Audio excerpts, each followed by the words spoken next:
এই মুহূর্তে সবথেকে বড় খবর, অন্নপূর্ণা যোজনা প্রকল্পের পেমেন্ট স্ট্যাটাস বর্তমানে কিন্তু দেখা যাচ্ছে এই মাত্র শুরু হলো। আপনার অন্নপূর্ণা যোজনার পেমেন্ট স্ট্যাটাস সেটা অ্যাপ্রুভ হলো না রিজেক্ট হলো না প্রসেসিংয়ে রয়েছে না ফেলুয়ার দেখাচ্ছে, সমস্তটাই কিন্তু আজকের আপনারা দেখতে পারবেন।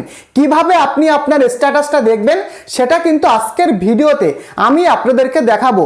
যদি আপনার টাকা না ঢুকে থাকে ভিডিওটিকে স্কিপ করবেন না, লাইভ দেখাবো কিভাবে আপনারা আপনাদের পেমেন্ট স্ট্যাটাসটা আপনারা নিজেরাই নিজের মোবাইল থেকে চেক করবেন। ভিডিওটি শুরু করবার আগে প্রত্যেককে অনুরোধ করব চ্যানেলটিকে সাবস্ক্রাইব করে ভিডিওটিকে অবশ্যই লাইক করে দেবেন। তো চলুন আমি মোবাইল স্ক্রিনে চলে যাচ্ছি। তো আপনার পেমেন্ট স্ট্যাটাস দেখার জন্য আপনারা প্রথমে গুগলে চলে আসবেন এবং গুগলে আসার জাস্ট দেখতে পাচ্ছেন যে অন্নপূর্ণা ভান্ডার পোর্টাল, এটা লিখে কিন্তু আপনারা গুগলে সার্চ করবেন অন্নপূর্ণা ভান্ডার পোর্টাল।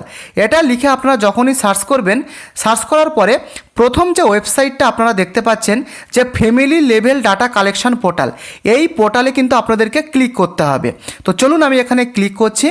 ক্লিক করার পরে দেখে নিন যে সিটিজেন ফ্যামিলি লগ ইন, এই পোর্শনটা অ্যাক্সেস সিটিজেন পোর্টাল, এখানটাতে আপনারা ঢুকবেন।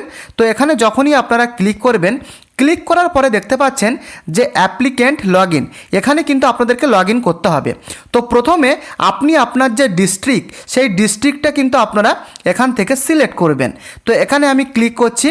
ক্লিক করার পরে আপনার কোন ডিস্ট্রিক্ট সেটা কিন্তু এখান থেকে আপনারা দেখে নেবেন। তো আমার যে ডিস্ট্রিক্ট সেটা হলো সাউথ 24 পরগনা। তো সাউথ 24 পরগনাতে আমি এখানে ক্লিক করলাম। ক্লিক করার পরে দেখুন এখানে পরিষ্কার বলেছে রেজিস্টার্ড মোবাইল নাম্বার।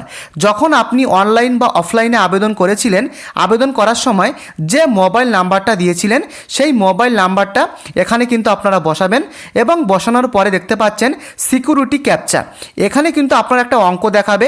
এই অঙ্কটা ক্যালকুলেশন করে আপনারা এখানে কিন্তু আপনারা বসাবেন। তো 45 আর 6 কত হচ্ছে, এখানে আমার 51 হচ্ছে। তো সেই 51টা কিন্তু আমি এখানে বসাবো।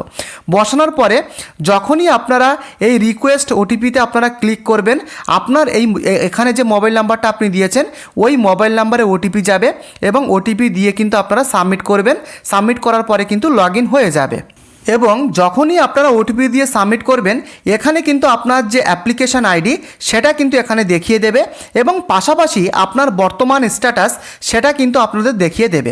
তো এখানে কিন্তু আপনারা পরিষ্কার দেখতে পাচ্ছেন এই যে বেনিফিশিয়ারি তার কিন্তু পরিষ্কার দেখাচ্ছে যে পেমেন্ট ফেলুয়ার। তো এই পেমেন্ট ফেলুয়ার কথাটির অর্থ কী দেখুন, আপনার যে ফর্ম সেটা তো পুরোপুরিভাবে অ্যাপ্রুভড করেছে এবং অ্যাপ্রুভ করার পরে টাকা কিন্তু সরকার থেকে তারা পাঠিয়েছে, কিন্তু কোনো কারণে হয়তো আপনার টাকাটা অর্থাৎ সরকার যে টাকাটা পাঠিয়েছে আপনার ব্যাংক অ্যাকাউন্টে ঢোকেনি, যার জন্য কিন্তু এই পেমেন্ট ফেলুয়ারটা দেখাচ্ছে। তো এক্ষেত্রে যদি আপনার পেমেন্ট ফেলুয়ার দেখায়, আমি আপনাদেরকে বলবো আপনার ডিবিটি লিঙ্কটা করা রয়েছে কি না আপনার ব্যাংক অ্যাকাউন্টের সাথে, সেটা কিন্তু একবার ভালোভাবে দেখে নেবেন এবং তার সাথে আপনার ব্যাংকের সাথে কেওয়াইসি আপডেটটা করা রয়েছে কি না, এই দুটো জিনিস কিন্তু আপনারা দেখে নেবেন। বোঝাতে পারলাম? যদি আপনার এই পেমেন্ট ফেলুয়ার অপশানটা দেখায় তাহলে কিন্তু আপনার ডিবিটি লিঙ্ক এবং কেওয়াইসি আপডেট দুটো ঠিকঠাক রয়েছে কি না সেটা কিন্তু অবশ্যই আপনারা যাচাই করে নেবেন। কারণ পেমেন্ট ফেলুয়ার দেখানোর কথাটির অর্থ হলো সরকার কিন্তু আপনার টাকা আপনার ব্যাংক অ্যাকাউন্টে পাঠিয়েছে, কিন্তু কোনো কারণবশত টাকাটা কিন্তু আপনার ব্যাংক অ্যাকাউন্টে ক্রেডিট হয়নি। এবং এর সাথে সাথে আপনার আরেকজনের বেনিফিশিয়ারি স্ট্যাটাসটা দেখে নিন। এখানে কিন্তু সেই উপভোক্তার পরিষ্কারভাবে দেখতে পাচ্ছেন যে স্ট্যাটাসটা পরিষ্কার লেখা রয়েছে অ্যাপ্লিকেশান অ্যাপ্রুভড। এই অ্যাপ্লিকেশান অ্যাপ্রুভড লেখার কথাটির অর্থ হলো আপনার যে অ্যাপ্লিকেশান সেটা কিন্তু পুরোপুরিভাবে অ্যাপ্রুভড হয়ে গেছে এবং আপনারা হয়তো অনেকেই টাকা পেয়ে গেছেন। আপনার যদি অ্যাপ্রুভড দেখানোর পরেও যদি টাকা না ঢোকে তাহলে আপনারা ওয়েট করুন, আপনাদের টাকা কিন্তু ঢুকে যাবে। আর যদি আপনাদের দেখায় যে অ্যাপ্লিকেশান আন্ডার প্রসেস, তাহলে বলবো আপনাদের কিন্তু আরও ওয়েট করতে হবে। এখানে যে বেনিফিশিয়ারিটা দেখতে পাচ্ছেন তার কিন্তু স্ট্যাটাসটা দেখাচ্ছে যে অ্যাপ্লিকেশান আন্ডার প্রসেস, অর্থাৎ এখানে কিন্তু আপনাদের যে অ্যাপ্লিকেশান সেটা কিন্তু এখনও প্রসেসিংয়ে রয়েছে, এখনও কিন্তু কিছু সময় লাগবে। অতএব আপনাদেরকে কিন্তু আরও ওয়েট করতে হবে। এবং এর সাথে সাথে আপনারা আরেকজনের বেনিফিশিয়ারি স্ট্যাটাসটা দেখে নিন। এখানে কিন্তু পরিষ্কারভাবে দেখতেই পাচ্ছেন সেই যে বেনিফিশিয়ারি বা যে উপভোক্তা তার অ্যাপ্লিকেশানটা কিন্তু পুরোপুরিভাবে রিজেক্ট করা হয়েছে। দেখতেই পাচ্ছেন অ্যাপ্লিকেশান রিজেক্টেড, এবং এখানেও কিন্তু দেখতে পাচ্ছেন আরেকজনের অ্যাপ্লিকেশান রিজেক্টেড দেখাচ্ছে। তো দেখুন, যদি আপনাদের অ্যাপ্লিকেশানটা রিজেক্ট দেখায় তাহলে কিন্তু আপনাদের টাকা আপনার ব্যাংক অ্যাকাউন্টে ঢুকবে না। হয়তো কোনো কিছু ভুল ছিল আপনার ফর্মে যখন আপনি ফর্ম ফিল আপ করেছিলেন, ফলে কিন্তু আপনাদের যে অ্যাপ্লিকেশান সেটা কিন্তু রিজেক্ট করা হয়েছে। তো যদি আপনাদের রিজেক্ট দেখায় তাহলে আমি আপনাদেরকে বলতে পারি আপনাদের যে বিডিও অফিস, সেই বিডিও অফিসে গিয়ে আপনারা একবার যোগাযোগ করুন এবং জানতে চান যে কেন আপনাদের যে ফর্ম সেটা রিজেক্ট হয়েছে।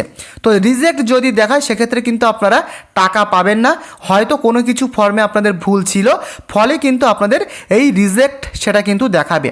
তো দেখতেই পেলেন পুরো পেমেন্ট স্ট্যাটাসটা বর্তমানে এরকমভাবে কিন্তু চেকিং করা যাচ্ছে। তো আপনি আপনার যে পেমেন্ট স্ট্যাটাসটা সেটা আপনারা দেখে নিন, এবং আপনার স্ট্যাটাসটা কি দেখাচ্ছে প্রত্যেকে আমাকে কমেন্ট করে লিখে জানাবেন। এবং চ্যানেলে যদি আপনারা নতুন হয়ে থাকেন চ্যানেলটিকে সাবস্ক্রাইব করে ভিডিওটিকে প্রত্যেকে লাইক করতে ভুলবেন না। পরবর্তী ভিডিওতে দেখা হচ্ছে। ধন্যবাদ।